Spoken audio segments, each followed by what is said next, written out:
Terus, Bismillahirrahmanirrahim. Assalamualaikum warahmatullahi wabarakatuh. Alhamdulillah wassalatu wassalamu ala Rasulillah wa ala alihi washabihi wa mawala ma ba'd. Pemirsa Habim TV yang dirahmati Allah Subhanahu wa taala, berjumpa lagi di channel YouTube Habim TV, channel yang mencerdaskan umat, berbasis tauhid, mengikuti sunnah Rasul dan membangun rahmatan lil alamin. Pemirsa Habim TV yang dirahmati Allah Subhanahu wa taala, pembahasan tentang bagaimana kita membangun sebuah keluarga tentu tidak akan lepas dari sebuah teladan, sebuah contoh yang baik dalam proses pembangunan keluarga.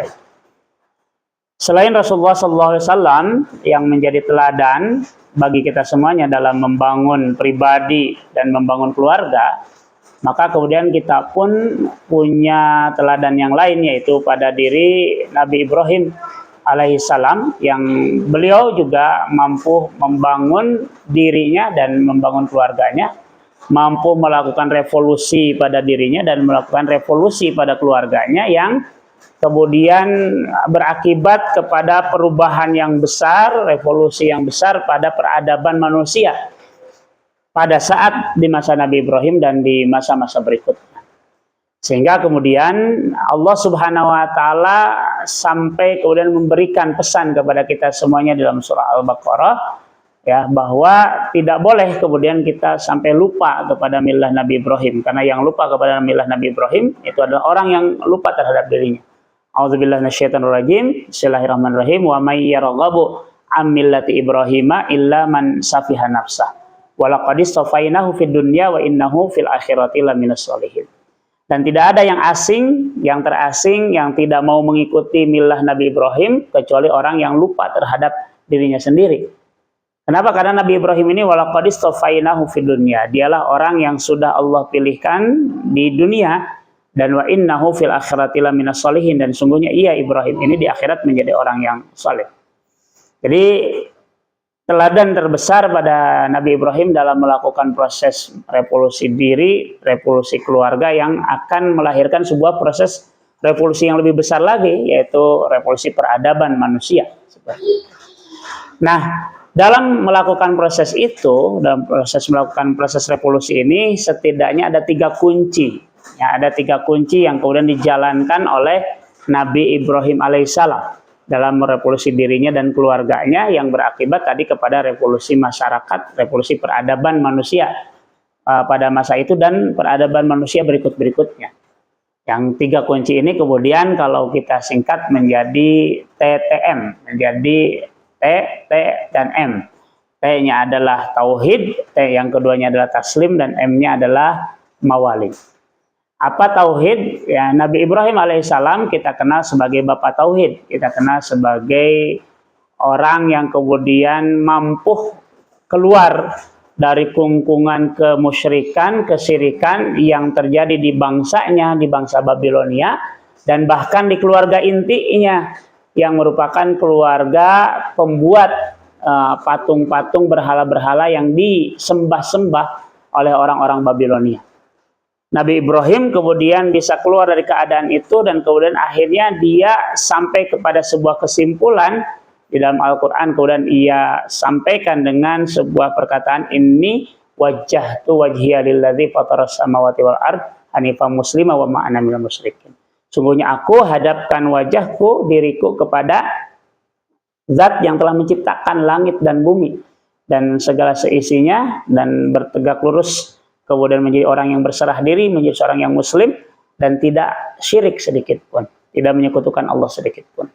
Di Nabi Ibrahim adalah Nabi yang kemudian memproses dirinya menjadi orang yang bertauhid, dan kemudian ketauhidannya ini tidak dicukupkan untuk dirinya, tapi ia dakwahkan kepada keluarga intinya, dalam hal ini kepada Azar ayahnya, sebagaimana disebutkan di dalam surah Al-An'am dari mulai ayat 74 dan seterusnya, seperti itu. Dan kemudian juga didakwahkan kepada bangsa Babilonia, bahkan kemudian harus berdebat, berargumentasi dengan penguasa Babilonia saat itu, yaitu Namrud. demi kemudian mempertahankan ketauhidannya, ia kemudian meyakini bahwa dirinya kemudian siap berhadapan dengan penguasa besar yang menganggap bahwa apa yang dilakukan oleh Nabi Ibrahim ini perbuatan yang subversif, perbuatan yang melanggar ketentraman gitu ya, melanggar kemudian kenyamanan umum karena beliau menghancurkan berhala-berhala. Dan ketika kemudian ancaman dari penguasa itu disampaikan kepada Nabi Ibrahim, sebagaimana Allah firmankan dalam surah Al-An'am seperti itu, mereka mengancam, maka Nabi Ibrahim menjawab bahwa kenapa aku harus takut kepada apa yang telah kalian jadikan sekutu selain Allah, padahal kalian pun tidak takut menyekutukan Allah Subhanahu wa taala. Sehingga hujjah Nabi Ibrahim, hujjah tauhidnya kemudian dilahirkan dengan kalimat alladzina amanu wa lam yalbisu imanahum bidzulmin faulaika lahumul amn. Orang-orang yang beriman yang kemudian tidak mencampurkan keimanannya dengan kezaliman, dengan kesyirikan sedikit pun, maka dialah yang mendapatkan keamanan. Dan Allah buktikan bahwa Nabi Ibrahim adalah orang yang mendapatkan keamanan kendati dia dibakar oleh api, tapi karena ketauhidannya itu menjadikan Allah Subhanahu wa taala memerintahkan api untuk dingin dan selamat bagi Nabi Ibrahim. Qalyana rukuni bardan wassalaman ala Ibrahim. Itu yang pertama, T yang pertama. Yang kedua adalah T-nya adalah taslim. Ketauhidan Nabi Ibrahim, keimanan Nabi Ibrahim, ketidak menyekutukannya Allah, menyekutukan Allah yang dilakukan oleh Nabi Ibrahim dibuktikan, diwujudkan dengan ketaslimannya, dengan keberserahan dirinya untuk menjalankan seluruh perintah Allah Subhanahu wa taala. Sehingga tadi kemudian ketika Allah mengatakan bahwa Nabi Ibrahim walaqad istafainahu fid dunya wa innahu fil akhirati laminas sholihin, ayat selanjutnya kemudian Allah firmankan id qala lahu rabbuhu aslim qala aslamtu lirabbil alamin. Ketika Rabb Ibrahim mengatakan kepada Ibrahim aslim, berserah dirilah engkau, maka kemudian Nabi Ibrahim menjawab aslamtu lirabbil alamin. Aku berserah diri kepada Rabb semesta alam. Dan keberserahan diri Nabi Ibrahim, ketasliman Nabi Ibrahim kepada seluruh perintah Allah ini, kepada aturan Allah ini, kepada syariat Allah ini diwujudkan, dibuktikan dengan dia menerima seluruh perintah Allah Subhanahu wa taala, bahkan ketika perintah itu adalah sesuatu yang kemudian harus mengorbankan dirinya dan keluarganya. Dicatat bagaimana akhirnya Nabi Ibrahim taslim kepada Allah ketika harus meletakkan istri dan anaknya biwadin ghairi dzar'in, di sebuah lembah yang tidak ada tumbuh-tumbuhannya di Mekah, yang kemudian saat itu disebut lembah Bakkah, lembah kesedihan. Dia taslim kemudian ketika Allah Subhanahu wa taala memerintahkan beliau kemudian harus menyembelih anaknya lewat sebuah wahyu melalui mimpinya, dia jalankan itu semuanya. Dia taslim kepada Allah Subhanahu wa taala, menjalankan seluruh apa yang diperintahkan oleh Allah Subhanahu wa taala. Dan kemudian yang ketiga, ketasliman atau ketauhidan yang kemudian melahirkan ketasliman yang dimiliki oleh Nabi Ibrahim ini tidak dicukupkan hanya untuk dirinya sendiri.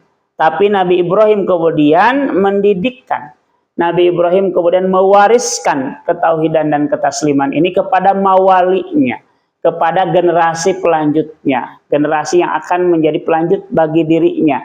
Maka tadi TTM, tauhid, taslim, dan mawali, menyiapkan pelanjut. Yang kemudian itu diungkapkan oleh Allah pada ayat lanjutannya tadi dalam surah Al-Baqarah ayat 132. Kemudian Allah Subhanahu wa taala sampaikan wa wassa biha Ibrahim banihi wa Yaqub. Dan Nabi Ibrahim mewasiatkan kepada anaknya, dalam hal ini Nabi Ishak dan Nabi Ismail, atau Nabi Ismail dan Nabi Ishak, wa Yaqub, dan kepada Yaqub cucunya. Apa wasiat, apa pendidikan Nabi Ibrahim kepada Nabi Ismail, Nabi Ishak anak, dan kepada Nabi Yakub cucunya? Apa wasiatnya, pendidikannya adalah kemudian innallaha astafa lakumuddin. Sungguhnya Allah telah memilihkan bagi engkau ad-din, yaitu agama Islam. Wala tamutunna illa wa antum muslimun. Dan janganlah kalian mati kecuali dalam keadaan berserah diri kepada Allah Subhanahu wa taala.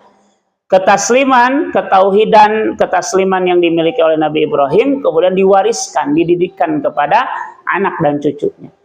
Dan kemudian warisan ini berlanjut. Ya, ayat 133-nya Allah Subhanahu wa taala sampaikan, am kuntum syuhada idh hadara Yaqubal maut idh qala li banihi ma ta'buduna min ba'di. Apakah kalian menjadi saksi ketika hadir kepada Nabi Yakub saat-saat menjelang kematian, dan Nabi Yakub berkata kepada anak-anaknya, ma ta'buduna min ba'di, apa yang kalian akan sembah setelah sepeninggalku.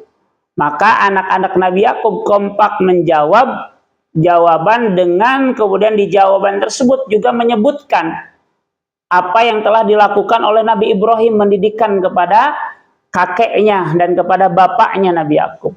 Maka kemudian mereka menjawab, na'budu ilahaka, kami akan menyembah kepada ilah engkau wahai ayahku Yakub, wa ilaha abaika, dan kepada ilah bapak engkau, kakek moyang engkau Ibrahim, yaitu Ibrahim, wa Ismail dan Ismail, wa Ishaq dan Ishaq, ilaha wahida, ilah yang satu, yaitu Allah Subhanahu wa taala bertauhid, wa nahnu lahu muslimun, dan kami akan menjadi orang yang berserah diri, menjadi orang yang taslim.